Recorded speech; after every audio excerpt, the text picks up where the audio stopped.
je ne voudrais pas me mettre à dos tous les pros contre avortement. Ce que je dis, moi, il faut préserver la vie. Ça, c'est sûr qu'il faut préserver la vie. Mais à partir du moment où une jeune fille se retrouve être violée, se retrouve être enceinte dans des conditions, on va dire, tellement difficiles, des conditions terribles, à cette jeune fille-là, en plus de ce qu'elle a subi, est-ce qu'il faut encore la condamner? Elle perd tout.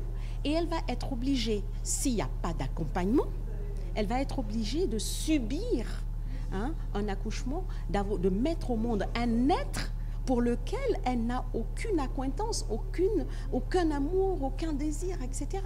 Comment cet enfant va vivre? On va me dire, oui, on va prendre l'enfant, on va le confier, on va comment on appelle ça là, aux services sociaux, etc. Oui, mais la maman, qu'est-ce qu'on fait pour elle? Pour un enfant de 13 ans, de 14 ans, qui se retrouve dans cet état-là, on fait quoi pour elle? Parce que cet enfant-là, on va le confier.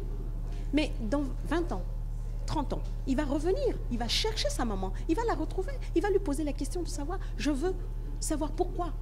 Et on va obliger cette jeune fille à revivre en permanence parce qu'on le revit en boucle. Donc, mon idée à moi, c'est oui, on préserve la vie, en effet.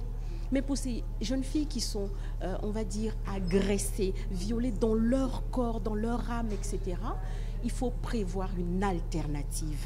Il faut prévoir une alternative. Et si l'alternative va jusqu'à l'avortement, alors oui.